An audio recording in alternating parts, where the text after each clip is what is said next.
Mwari nembiri yemutsvene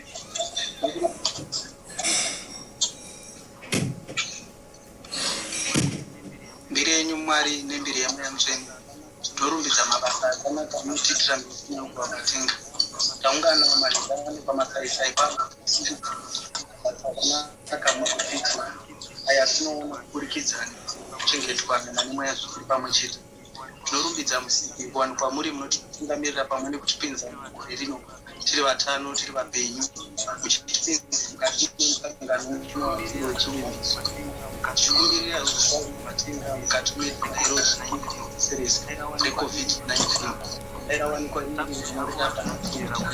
tapina kuva tinobvera kunogunda kumadivi kwedu vana vakwanisa kudzokera muzvikoro tichikumbirira zviro kutenga mhuri dzedu mukati menyika ino yeZimbabwe ematowanisa kugura kana mwaka uno wemvura tichirumbidza zvakare mukunga kuwanikwa muri munotipfumbamira pamwe nekutishingisa kuti tikwanise kutambura basa rino dai Mwari maramba makatipfumbamira naiyo nzira tigone kuva vana vanoramba vachishinga kapera Mwari umthandazo wethu sonke kuNkulunkulu endaweni zonke ndinorumbidza mutsvene mukamira nokuti wewe uri mandiri kuda kwenyu ngakuitwe panyika sokuziva kwenyu vanondinetsa ngavarambiswe nemi nokuti utongi ndehwenyu nekusingaperi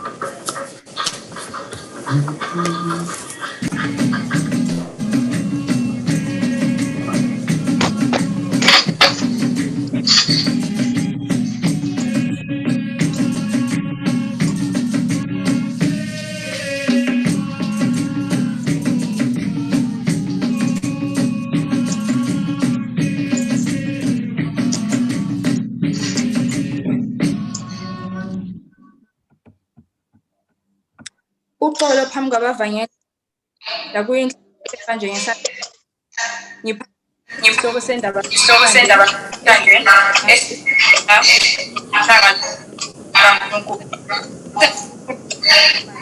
amazwi ngokungapheliyo nani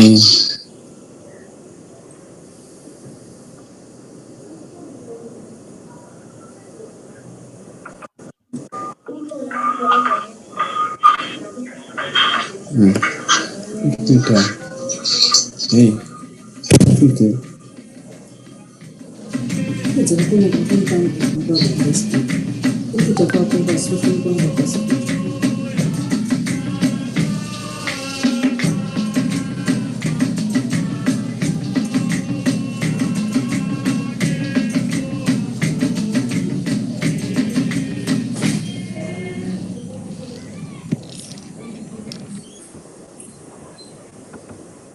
khathesi sekuyisikhathi sokwelashwa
Ngicela uxolo ngaphambilini ngisesihloko sendaba sanamhlanje engithe SHONA sithi isikhumbuzo selanga lokuphenduka kukaNkulunkulu. Ngomnyaka ka-1961 ilanga likaNhlolanja zintathu 3 February 1961 uNkulunkulu uthi ngazichaza phakathi kwabasindisiweyo bami ukuthi sengibuyile yimi uNkulunkulu ngize ukuzasebenza umsebenzi wami. Namhlanje zintathu kuNhlolanja 2021 senelisa amachumi ayisithupha eminyaka uNkulunkulu esenza umsebenzi wakhe wezalamazi. Ngalokho kuyinjabulo enkulu kakhulu ezindaweni zonke ukuphenduka kukaNkulunkulu emhlabeni.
Oyingcwele ophakathi kwami lawe kasijabuleni sisazi uthando lukaNkulunkulu oluphakathi kwethu ngokuphenduka kwakhe umdali.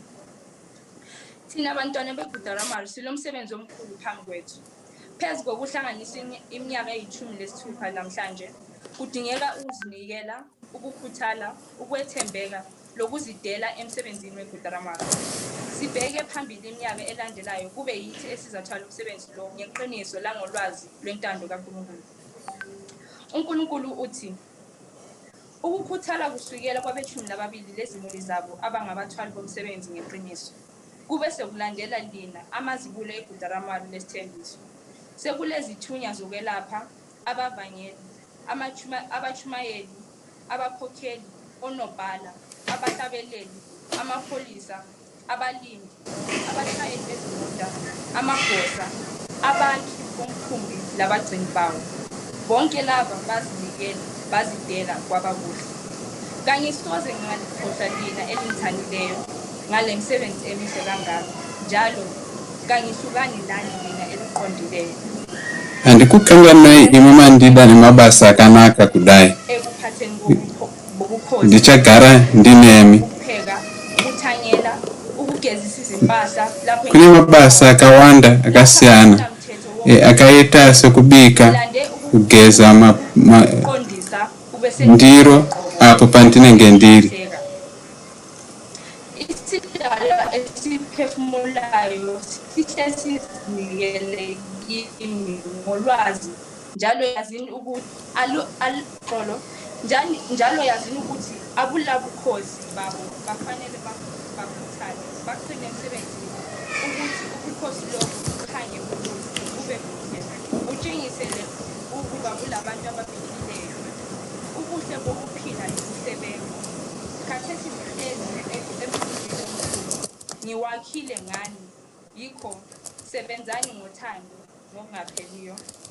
I-Afrika yaphakama ngesikhathi umdali khethela ukwehlela kuyo. Sicela ukuphakama lokho kubonakala emhlabeni wonke jikelele. Afrika ikasumukira Mwari pavakadzika mairi. Ngatitei kuti ivo zvioneke kuburikidza nesu. Ngatifarei nenguva tichiziva kuti tadiwa naMwari nekusingaperi.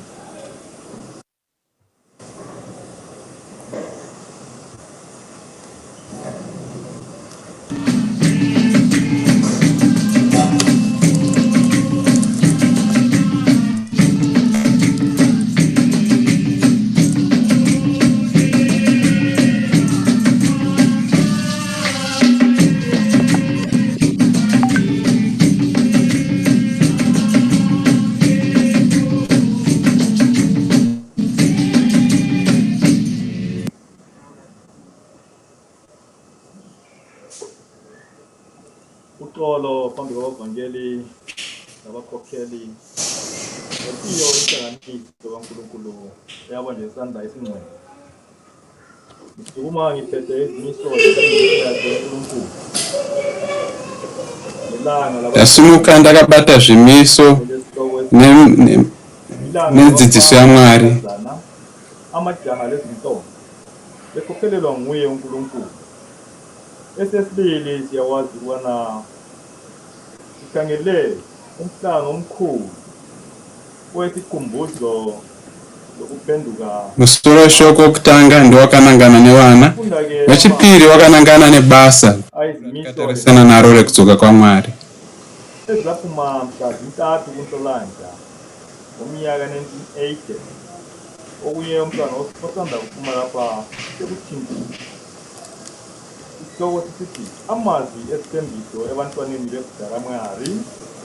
Musoro weshoko uchiti mazwi echivimbiso kuvana vaMwari. Mufaro mukuru kunzvimbo dzose ngomnyaka 1961 nekudzoka kwangu mugore 1961. saza phakathi kwabasiziweyo bami ukuthi sengibuyile. Ndakazviratidza pane vandikaponeswa vangu ndikati ndadzoka ndini Mwari ndauya kuzoita basa rangu. kuNhlolanja ngomnyaka 1961 watshela wayekhona lapho engangikhona ntambama. Ndakaudza akanga ndiripo manheru, ava ndimuvhangeri Pizi ndoga. Ndichabvisa mitemo yakawanda isingabatsiri vanhu nechinhu. amandla okubusa Uyezve ndakavaudza kupa kwangu masimba ukuba kuzamele wakhiwe izihlakaniphi nekuvakwa kwengarava kuti ichavakwa nenyanzvi maarchitect. imisebenzi eminengi Vave nokunzwisisa kuti ndini Mwari. yile mabasa akawanda arimo muguta raMwari.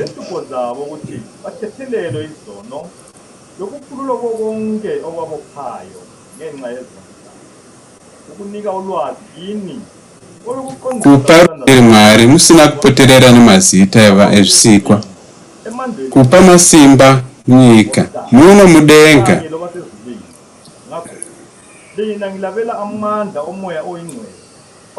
Ndinokupai masimba emwe mutsvina ano mambo womudenga, kuti mukwanise kukunda mweya yakaipa mukati menyu, kuti uyo nouyo ave nako gara mweya upenyu utsvene ramakatakura nyanga nemachira emudzimu, nakubvisai mweya yeutapwa hamuchadaidzwi kunzi nemamwe mazita, asi makudaidzwa kunzi vana vaMwari kana kuti vana veguta raMwari, kwete muRoma kana muSavata. Fungai kuti vamwe maizvidaidza makadaro, uyezve maipira kumidzimu. Maisazvirega izvi nokuti maitsvaga masimba ekukuraramisai nekukutungamirai muupenyu. Musashore kana kurambidza munhu ari panze pedenga, asi simbai zvikuru kuti musadzoserwe kumadhaka nevari kunze, asi vaunzei guta raMwari. Unyengedzi hukuru kuvimbisa munhu kuti asiye muriwo uchimuvimbisa nyama yakanaka yakadyiwa nevamwe kune dzimwe nyika kare. Ndinotaura nezvemakristu avo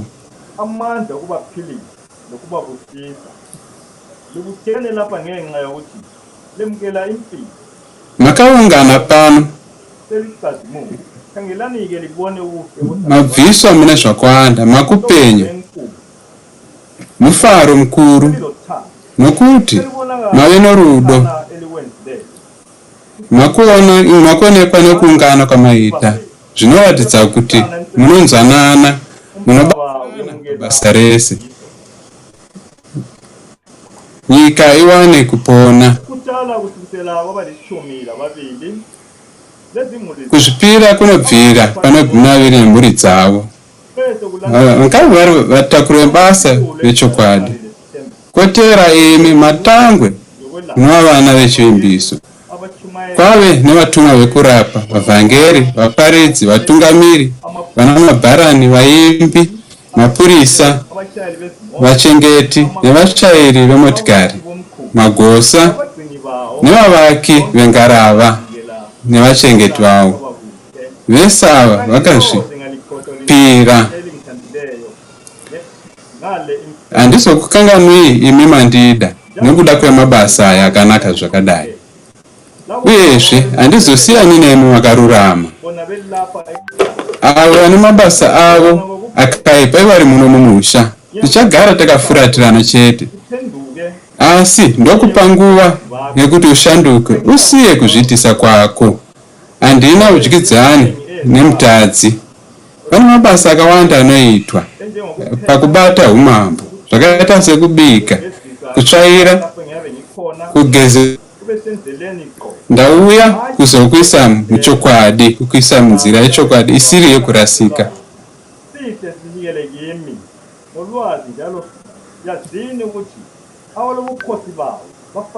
Zivai kuti vane umambo hwavo vanofanira kushinga vachengetedze umambo huratidzike zvive zvakanaka, zviratidze kuti vane vanhu vanorarama. Ko zvino mugere pamusoro pengarava hombe yandavaka nemi, shandai nerudo nekusingaperi.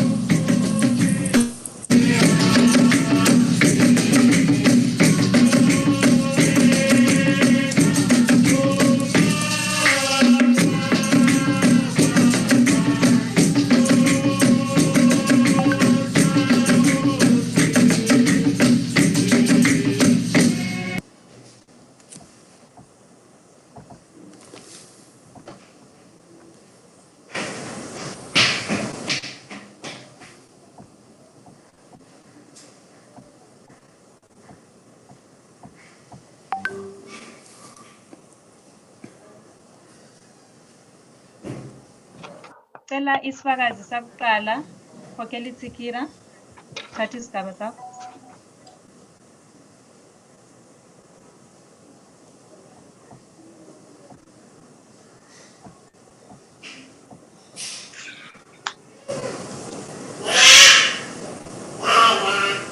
Uxolo kubavangeli abakhokheli lakuyo inhlanganiso eyabanjwa ngesandla esingcwele.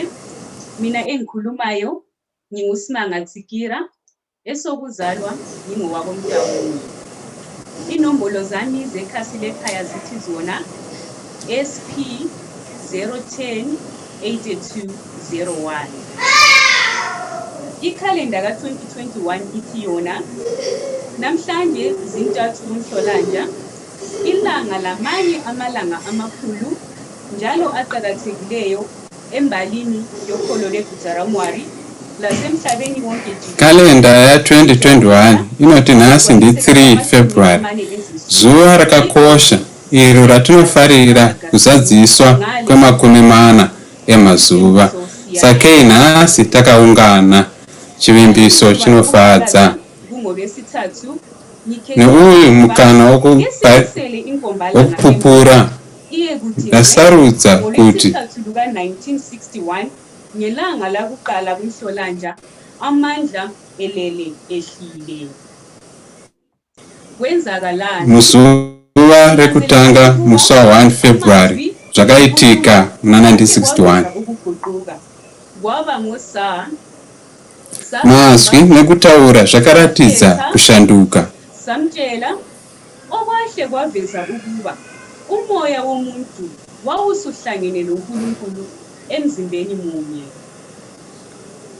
Ngentambama yalelo langa echibini enkonzweni uNkulunkulu wabo usiku manheru ezuva iri Mwari vakataura vakati, ndadzoka, ndini Mwari. Vanoda kuenda kumusangano vanogona kuenda, nevanoda kusara vakasununguka zvese zvakanaka. Asi isu hatiendi nekuti pane minzwa inobaya nemazino ari pachena. Aya aive mazwi makuru anoda kudzamisa pfungwa. Aida kudzamisa pfungwa nevakanga varipo kuti zvechokwadi ndiMwari. Chokwadi ndiMwari vadzoka. Sezvo zvakanga zvakamiswa kuti ndichakudzokerai mushure mamakumi mana emazuva. Mukutevera dzidziso zvitiko zvevhiki iyoyo, vazhinji vakatadza kudzamisa pfungwa. Rwiyo runotaura Mwari vadzoka, vhesi 4, kuti vakarova vakadzinga vakasara murima. Nekuona kwangu vakava iyo minzwa nemazino akanga ataurwa. Nokudaro tovarumbidza Mwari kuti vashoma vakabvuma pakazvarwa isu vechivimbiso. Tiri pamasaisai nhasi tichifarira chivimbiso rinoenderera mberi basa reruponeso. Dai tagara muguta raMwari nemhuri dzedu nguva dzose. Tidzamise pfungwa pamusoro pezvimiso nedzidziso dzechitendero chedu kuti tisarasike, tigare tiri mumasimba nguva dzose nekusingaperi.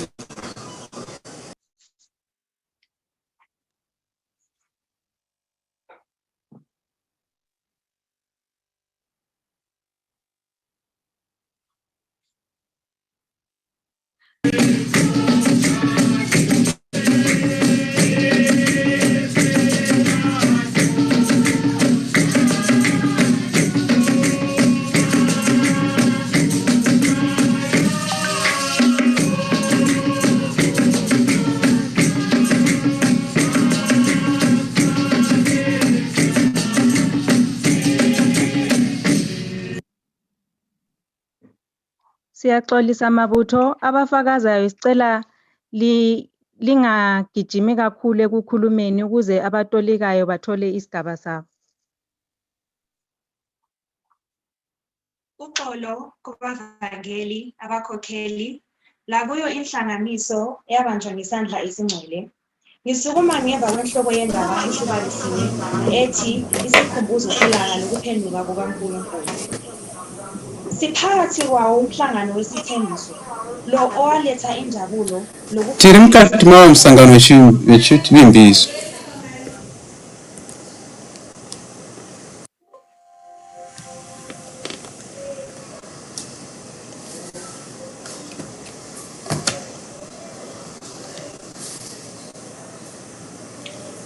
Umhlangano wesithembiso umethe imbali yezenzakalo eziveza ukuthanda nokuqakathekiswa singabantwana beGuta.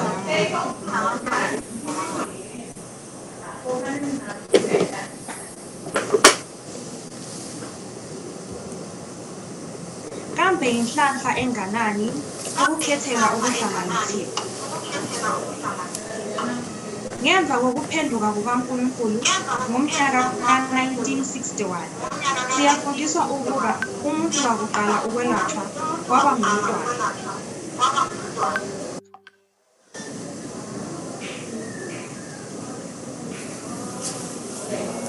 Umuntu owakhethwa ukuba akhokhele inhlanganiso kaMeya kwaba ngumntwana ngoba nje wayala. Ngalokho nanzelela ukuqakathekiswa nokuthanda kwakho mntwana.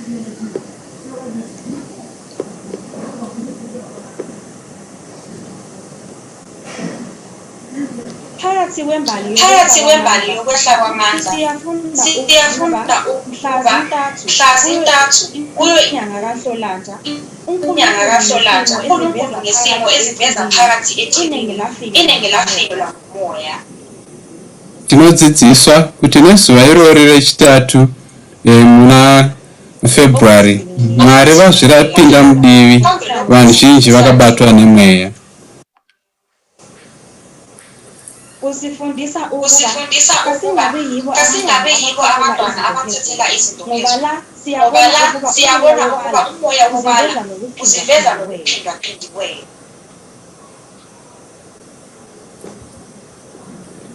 Kasibeni yibo abantwana abazigcilela ukungabi izwi zemimoya emibi. Kasiziceleleni ukuba yibo abantwana abazigcilela. Uqoqo lamaqoqo ikhasi 255 uNkulunkulu uthi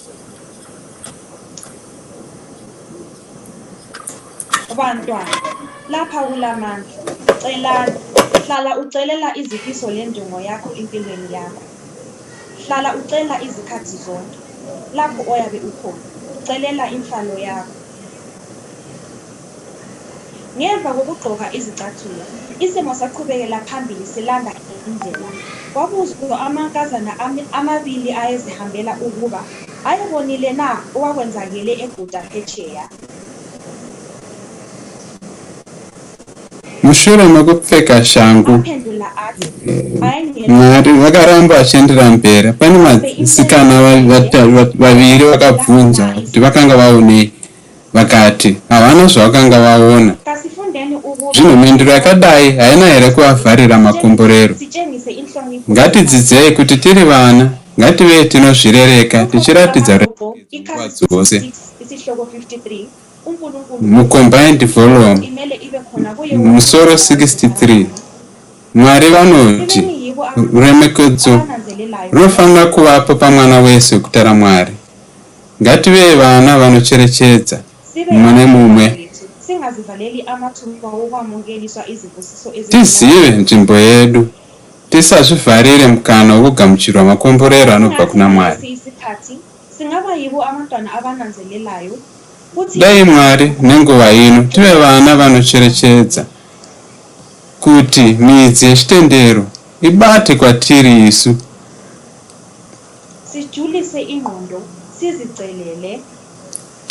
Tidzamise pfungwa tizvikumbirire. Mwari vanoti munamato wemwana unonzwikwa nekukurumidza. Upfumi hwatakamisirwa senyika yeAfrica ipi inobva nesu isu vana veGuta raMwari nekusingaperi.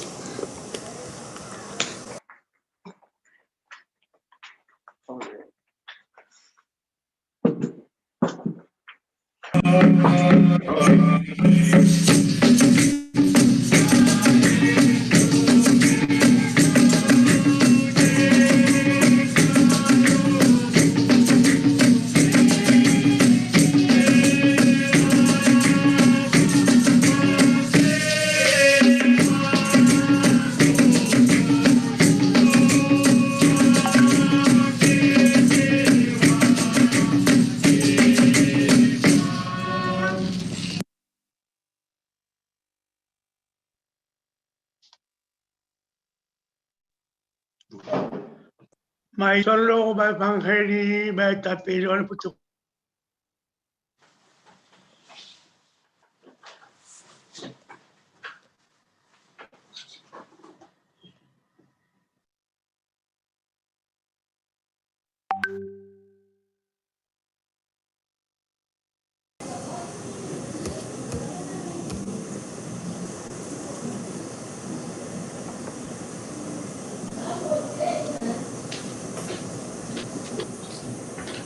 Uxolo phambi kwabavangeli labakhokheli kanye layo inhlanganiso kaNkulunkulu eyabanjwa ngesandla esilamandla amandla ngomoya oyingcwele. Ngiphakama ngiphetha umsebenzi walamuhla olesihloko esiqhakathekileyo asumuka kupeta basa rano esithi isikhumbuzo inemsoroshoko akakosha ukuphenduka kukaNkulunkulu unoti kurangarira kudzoka kwa Mwari engamachumi ayisithupha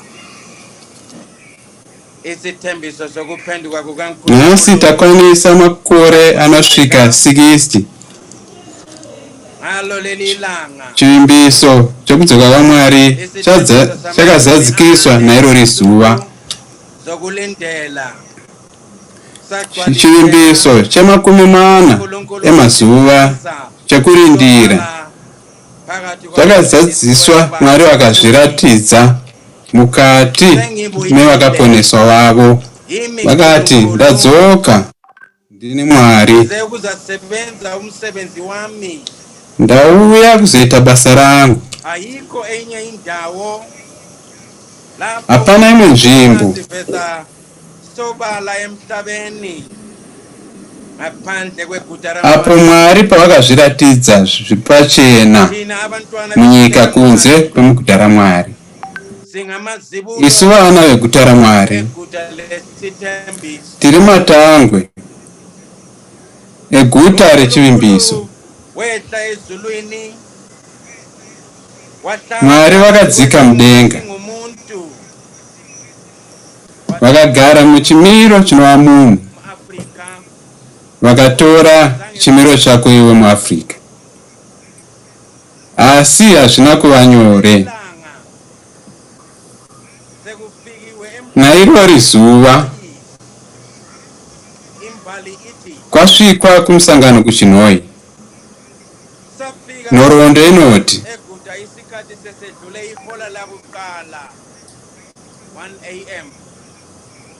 takasvika kuguta raMwari awa rekutanga 1 AM vanhu vachiri vakarara.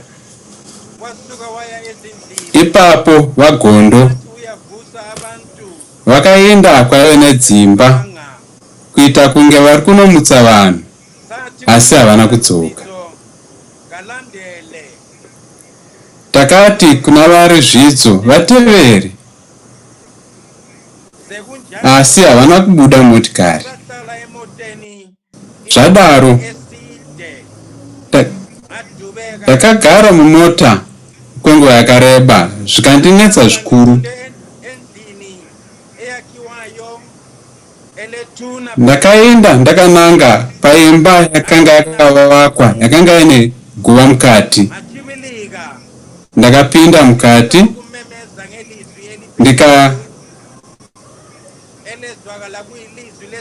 ndikatendeuka ndikasheedza neizwi riri pamusoro rakanzwikwa riri chimiro chakaenda. Ndaisheedzera ndichiti, Janet, uya undigashire. ndakashedzera zvakadaro kakawanda. Ndiri mukati imomo kwakanzwikwa musindo. Umwe murume yairara yakachengeta ipapa.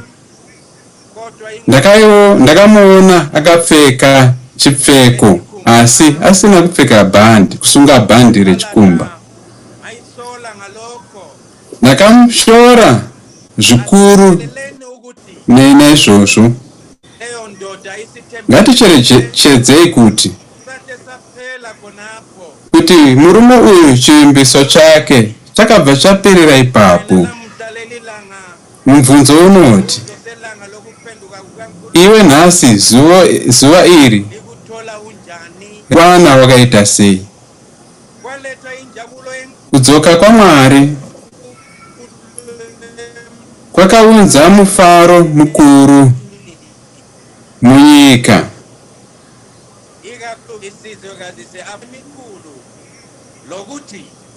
Zvikuru sei nyika yeAfrica,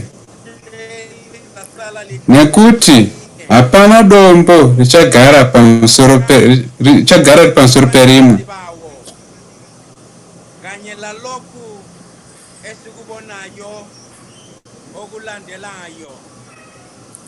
Pamwe chete neizvi zvatinoona zvinotevera,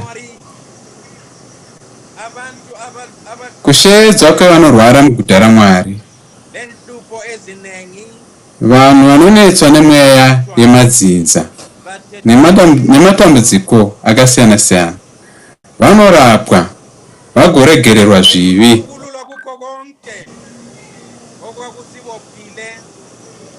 Kubviswa pane zvese zvakanga zvakatisunga, tikapiwa upenyu hutsva, kupiwa masimba emweya mutsvene kuti ugare mukati mangu, ugare mukati mako, kupiwa ruzivo rwokunangisa minamato kuna Mwari isina kushedza mazita ezvisikwa evanhu, kuziva kuti Mwari ndiwo musiki wenyika nepasi. Rombo rokupiwa vana vanozvarwa vokudzwa nemweya mukati mavo, kupiwa umambo hwemudenga nehwepano pasi kuti tizvibatire tigere munyika. Tarisai muone rudo rwaMwari mukati medu. Vana muchiri kukura, farirai chitendero cheguta raMwari pamwe chete nemabasa anoitwa musangano. Farirai mutemo wenyu wekutanga wekuzvichengeta. Mudzidze nechimiso chaMwari cheregistered envelope. Farirai kururama, muve vakafa mune zvakaishata. Farirai kukurira muchitendero cheguta raMwari. Mufarire chikoro, nokuti zvese makazvimisirwa kuti panobuda zvinhu zvikuru. Vabereki nevana, ngatidananei muguta raMwari, tifarire upenyu hwokururama, kuti mweya waMwari uri mukati medu ukure munyika yese nekusingaperi.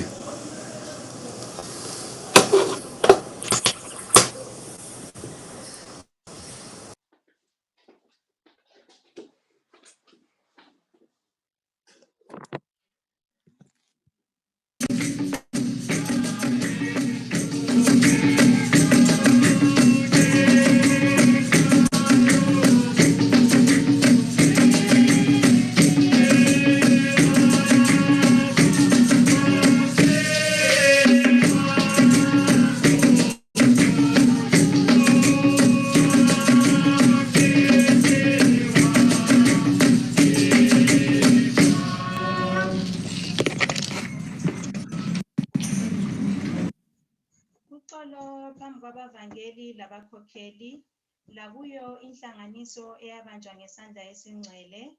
Siphakathi kwenjabulo babutho phezu kwenhloko zendaba esezidlulile namhlanje. Tiri mukati memufaro mautu pamusoro pemusoro shoko yaverengwa nemusoro shoko unoti kurangarira kudzoka kwaMwari. Tinorumbidza musiki nerombo ratiri mukati maro isu vana veguta raMwari. Kuvhurirwa kuti nyama nomweya zviri pamwe chete, tive chikamu chekupinda musangano mudenga uyezve tigare.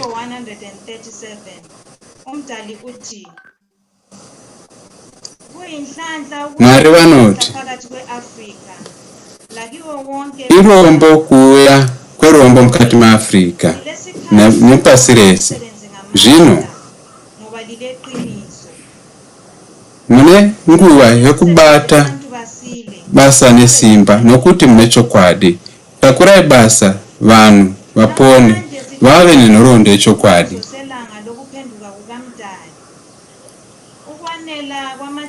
Nhasi tinofara tichirangarira kudzoka kwaMwari kukwana kwe40 emazuva akavimbiswa naMwari pakuendwa kwavo na1960. Naicho chivimbiso iwe neni takazvara tikasarudzwa kuva muchaedza, tikadzidziswa, tikadzidza. Mubvunzo mukuru unoti kudii? Tinoti kudii nerombo iri? Muzvitiko zvanhasi munhoroondo yechitendero chedu tinodzidza kuti mutakuri webasa akaonekwa asina kupfeka zvipfeko zvakaperera, akashorwa zvikuru. Tinodzidzei pazviri? Tinodzidza kukosha kugara tiri vakazvipira kutakura basa remudenga. Vaitumwa kunodaidza chita chaJeneti.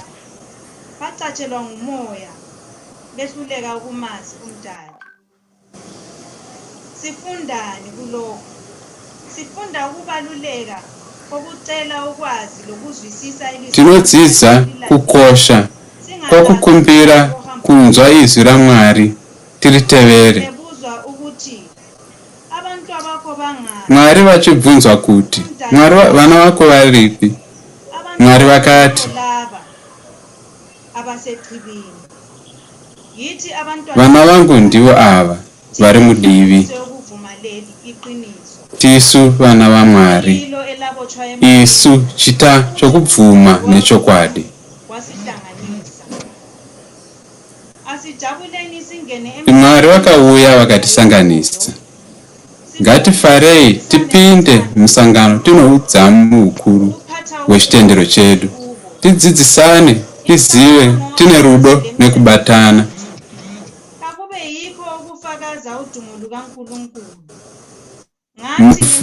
Wedu nemazvi nemabasa edu ngasve izvo zvinoparidza hukuru hwaMwari nemabasa akanaka.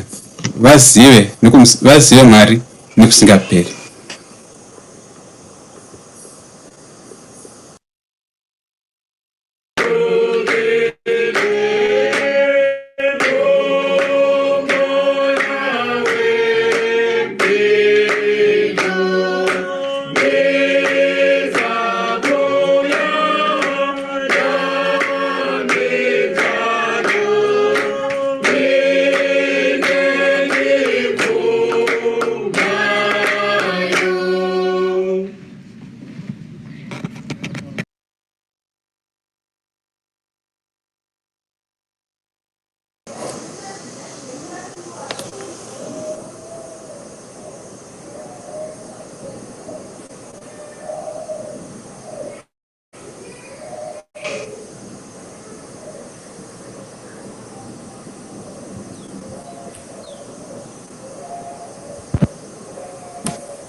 Sicela umvangeli ophethayo.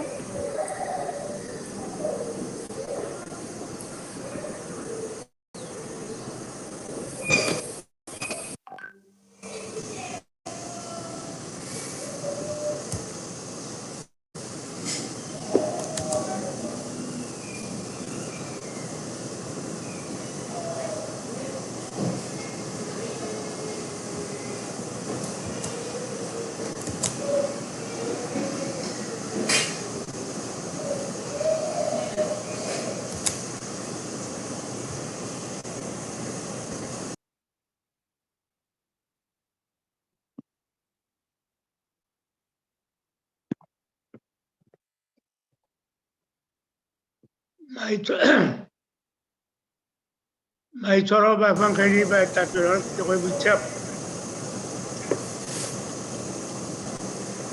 ke ya mo tshokolong e ke ya mo tlo go isa bogolo wa modimo e ke ya mae ko soboka ithuta tsa bana ba modimo tse ba di buile mo lone tsatsi le legolo le la go goroga modimo ba boitshepo ra utlwile ra itse nako e ke ngwaga wa masome a marataro moa o ntse o tlile mo legaeng o tlile mo Aforika mo seemong sa bobedi mme o tla ka lerato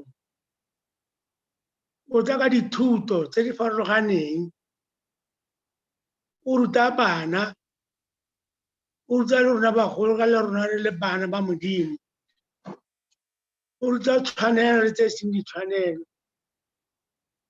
modimo go bologeng gagwe ga a tshwana a tsena mo seemong sa bobedi sa na a se itlhophetse a lemoga ga go na le mathata ko pele mme ka lerato la nana lona le ka bophelo ba ga wa itse gore o tshwanetse ga go dira la rona maAforika a wa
ana a le teng a se lehatshe modimo a ntshitse mo rona lona letsatsi le ke letsatsi le letona le e leng gore ene modimo o ne a le ga nna a sotlwa ka jalo o ne a batle gore re tlhape re ne bantle re ne masego otlhe a re tletseng ka ona mo Aforika a diragale jaaka le gompieno a santse a diragala ba boitshepo mo legale boitshepo dilo di dintse di diragalang ditiragalo di a diragala malwetse a diragala kana a diragetse malwetse a ne go taapala mo legale le boitshepo a fodile ba boitshepo a re rateng tiro ya modimo a rataneng jaaka modimo a batla bana letsatsi la lona le tshwareng ka thata itumelele melawana ya Guta ngwana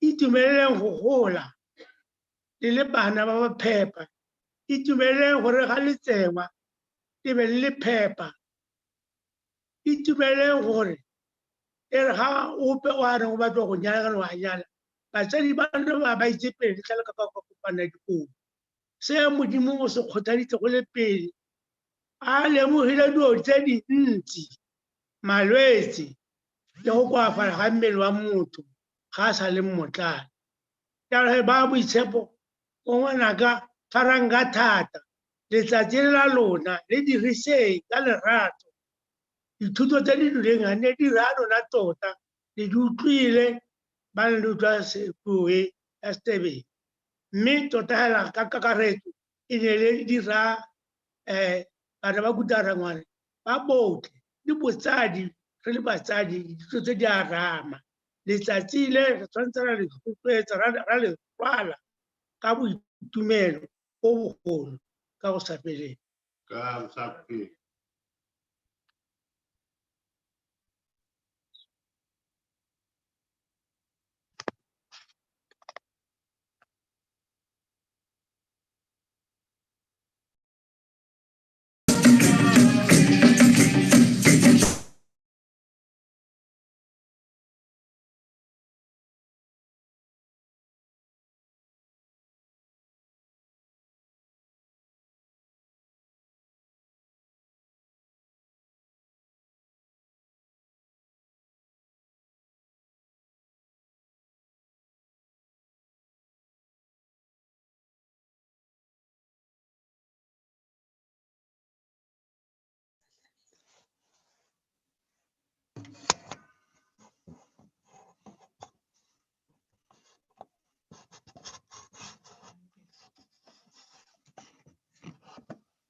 asiphezeni sicelelwe umusa kumdali. Umusa wakho lothando lwakho Thixo olokubuya wahlangana lathi ngomoya oyingcwele kasihlale njalo nje ngokungapheliyo.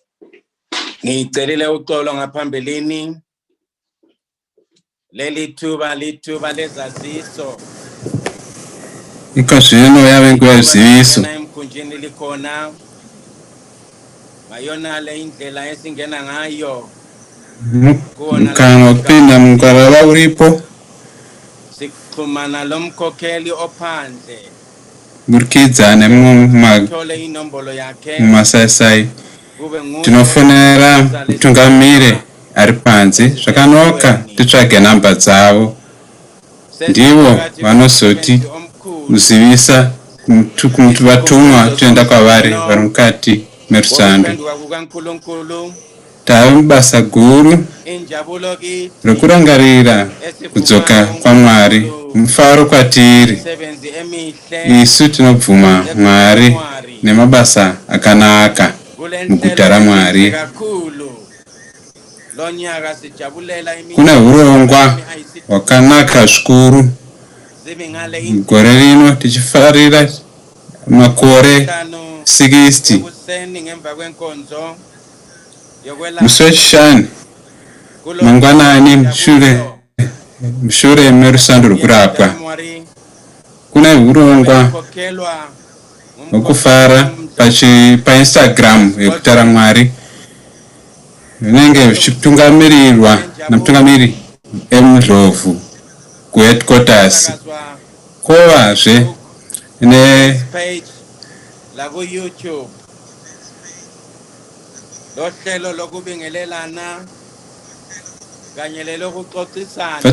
kozeta urongwa hwekumhoresana nekutaudzana. Zvese izvi zvirongwa zvakavakwa mukati memufaro watiri mukati mawo tichifarira makore 60 Mwari vatidzokera isu vatema. Oti zvinomugovera kuna urongwa hukuru una zvidzidzo zveguta raMwari zvichitungamirwa nevanyori muguta raMwari. Ngatiswederei tifare nomufaro mukuru zvidzidzo zvatarongerwa. Vana yeuno mufaro mukati menyu. Ndiro zuva ramunofanira kuungana nomufaro mukuru pasi rese uko kwamuri. Ngatizvitei izvi nekuremekedzana nekuzvirereka tichiziva kuti Mwari ndivo vanotungamira basa iri. Zvokupedzisira tinoda kuti ngaticherechedzei kuti kuSouth Africa hurumende vavhura kuti vanhu vasangane nevanoona nezveutano. Kotizve kuBotswana zvakafanana kwakasununguka. Zvinokumbirwa kuti vese vanoda kupfeka zvipfeko zvemumusha vabatane nevatungamiri. Kuchava zvinoperera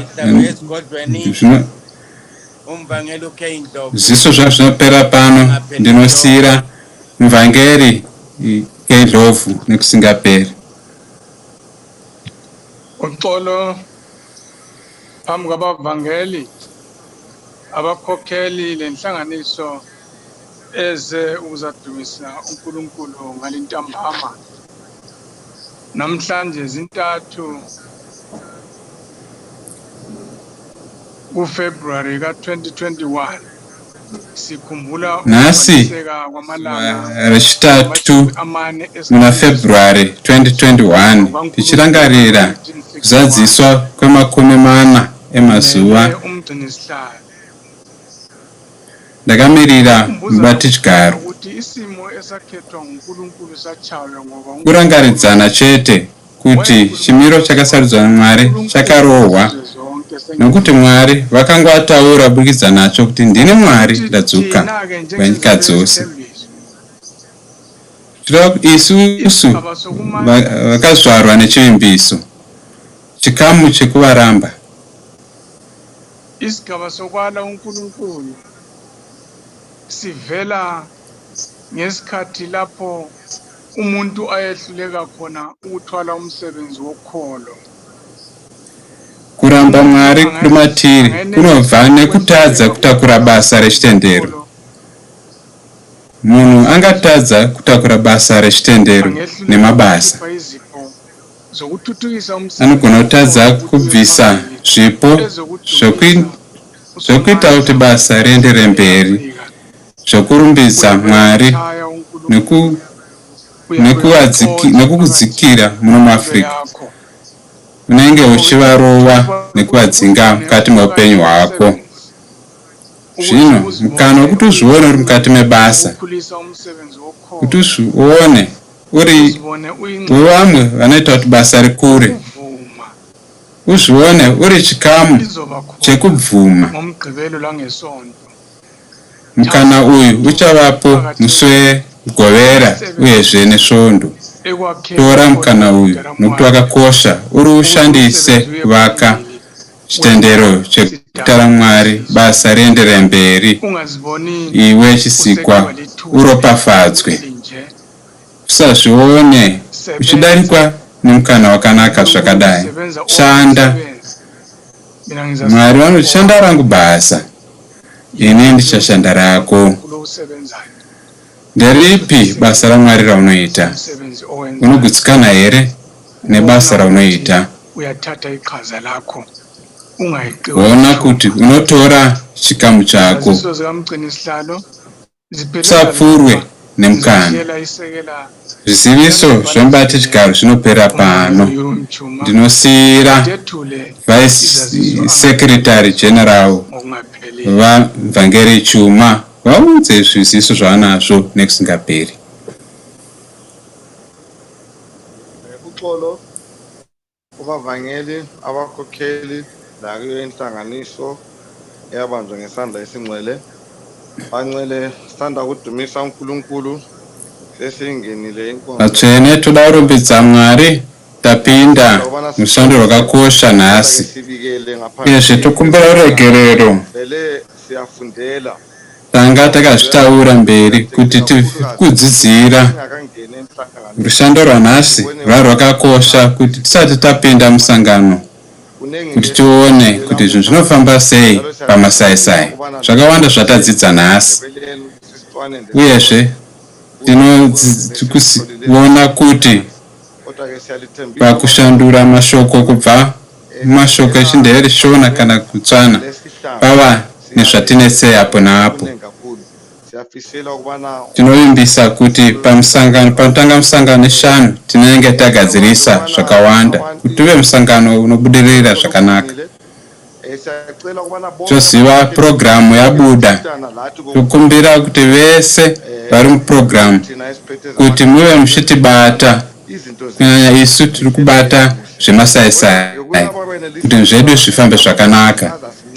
Asi avo vanokwanisa kuti vatipe maaudio achatibatsira zvikuru, kuti kana pane zvinogona kunetsa zvinge zvinogadziriswa nekusingaperi.